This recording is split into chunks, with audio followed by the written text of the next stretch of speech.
Narito tayo ngayon upang matunghayan ang nagiinit, nagbabaga at talaga namang usap-usapan at nagtitrending na latest issue ni Ate Erica.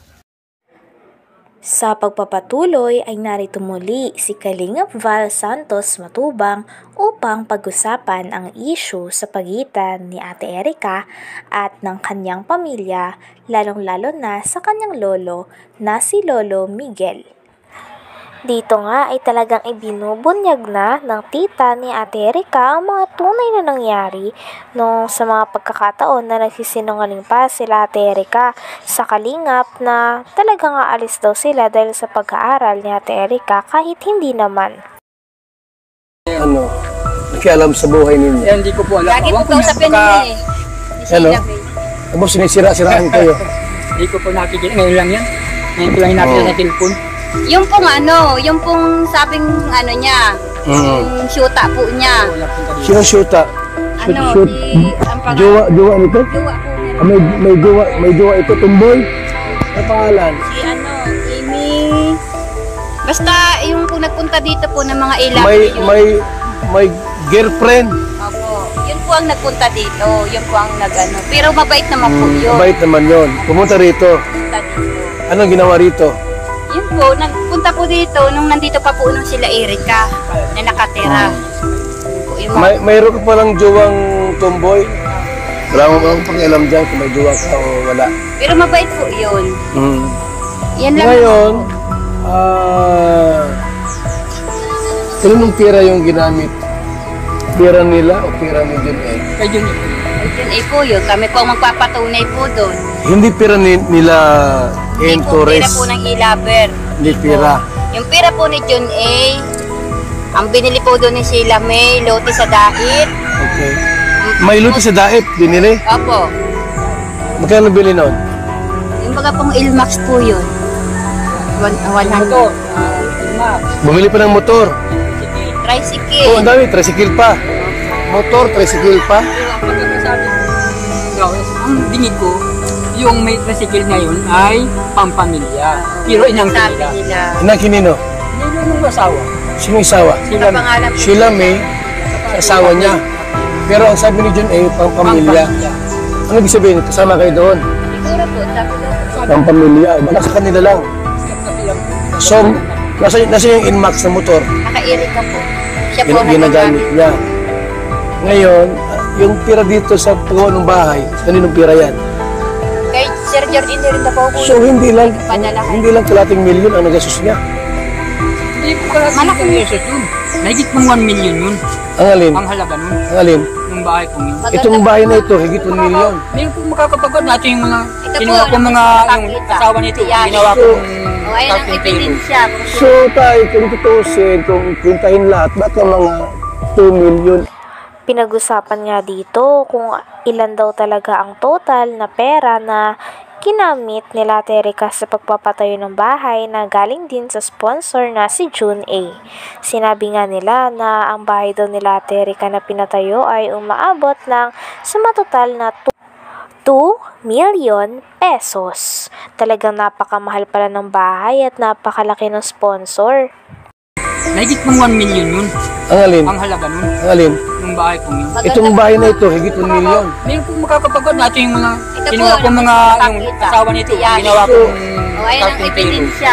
So, tayo, kung tutusin, kung pintahin lahat, ba't ang mga 2 milyon ang tirang binitiwan ni Sila John na A? nagpaganda baka doon. higit hanggang loob ng bahay. Opo. Hindi, kasi may Inmax pa. May motor, sidecar, may lupa pa sa dait. Grabe, mayaman si John A pala, no? Kaya nga po sabi ko po, tumigil kayo kung ayaw ninyong malaman ang katotohanan ng mga tao na binabaliktad ninyo sa amin na wala namang kaming alam. Wala naman sa akin. Ayun, kasi andito lang po ako mga kalinga para i-clarify ito. Ayoko naman po na parang daldal ko, tapos yung pala, tama si N. Tunyacay Torres, yan o. Hindi namin yung kilala. Eh, Lolo Migs, ano kaya yung topic natin dito? Diba, pera at ikaw ang may hawak yung pera, hindi si May. Dahil kayo ang bumili ng gamit. I have some evidence of what happened from the start. yung pirang yun, ibinibigay lang sa akin para bumili ako ng mga agribil, mga gagamitan sa bahay. Pero nasa kanya ang pira, siya ang na-withdraw.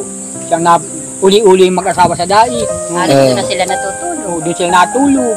Pag makain sila, hindi gusto ng ulam dito, doon sila nakain sa dait. Sino? Yung sila? Asawa. Sila May. Sila May, yung tatlo. Buhay ray na. Buhay rin na nga. Nangyayari. Ano? Talaga. Uuwi dito, ni isang mansanas, hindi man lang bigyan yung apo. Grabe naman. Na yun. Kaya po, kasi nungalingan po yung sinasabi po niya ni Amy Torres. Alam ko po na lagi yung kausap po ni May, magdamag-damag, magkausap po ila lagi dyan po sa kwarto. Yan po lagi ang magkausap. Saka si Sheila May. Umpisa pa po nung hindi pa po lumilitaw si Sir John A, magkausap na po yan. Hanggang dumating si Sir John A, sila na po lagi ang magkausap. Hanggang ngayon, sila po ang laging magkausap. Nasa likod po si Sheila May kay Amy Torres, siya po yung nagbibigay yata po ng update. Okay. Kaya kumakalat po. Bibigyan ng mga kalika para kumalat sa kanila. Parang tinatakot pa kayo Nandiyan po yung si Kuya Bal. Dito din ay sinabi ni Lolo Miguel na wala daw katotohanan ng mga sinasabi ng mga e-lovers o mga pinopost nila. Talagang ito daw ay kahambugan lamang o mga pagsisinungaling lang na ginagawa nila upang mapaniwala nila ang mga nanonood sa nila. Talagang hindi daw ito totoo dahil alam nila Lolo Miguel ang totoong nangyari at mapalusot lang daw ito para protektahan ang pangalan nila Ate Erica at ng kanyang kapatid pati na rin ng kanyang pamilya. Apo at lolo parang hindi magandang nangyayari. Anin niyo po ang pera kung sira naman ang relasyon sa magulo. Ito ang pinakamayaman sa buong mundo. Kung sira naman ang relasyon, wala din silbi po yun. Ang mahalaga po yung magandang samahan. So, yung mga sinabi pa nila, hindi totoo pala. Naghahambog lang. Sinungaling. Siya din yung Amy Torres niya, butog yun. Si Torres. Si Amy Torres. Si Sheila May ang gapa nun. Ang kausap palagi. Nasa likod yun ng layo. Siya kaya naaalaman. Ibinubog niya. Meron na palang motor si Erica. Max. Oo, meron. Anong pala yung motor niya? Murang nga pa. Mabuti, may lisensya naman yun. Pinagkinunan yun nila sila, di ko anig dun eh. Ang lisensya. Lisensya sila. Talagang Si Arnie. mahal na mahal ni John Lee, ano? Sila po sa Naga. Tapos sa may luto sa dait. May lutis sila. Wow, grabe, congratulations. Tapos may bahay pang maganda. Walang masamang tumulong. Meron lang kasi nagpaabot ng reklamo sa atin. Itong si Lolo Mig saka Jimmy. Kita po niya yan. Bakit yung gano'n? Anong nangyari? May ilang square meter yun. Awan ko po. Hindi man po nagkakamalit. Basta alaman ko lang na talagang hindi sila. So yung bahay dito, malaki din? Malaki din. Yung ang buka nun ay 22 yata. Ang katahaba, 20 por 22. Ano yun? Second floor? Yung kalahati, ako ang nagbuka nun. Dahil ko bakilid yung lukuan. Kalahati ang second floor. Dahil ko itong kalahati, Ayan po. Siya rin yun, si pinabuhusan ko. Yan o. So, Torres, let the dogs bark, the lion is still king, is still the king. Gutom na ang mga asong ligaw at batugan. Ano ngayon kung may pera, kami, di naman sa inyo, iyon. Meron pa po dyan. Mga nagpaparinig kayo ha? Hindi maganda yan. Ano pa rito? Ha? Hindi maganda yan yung ganun mga salita.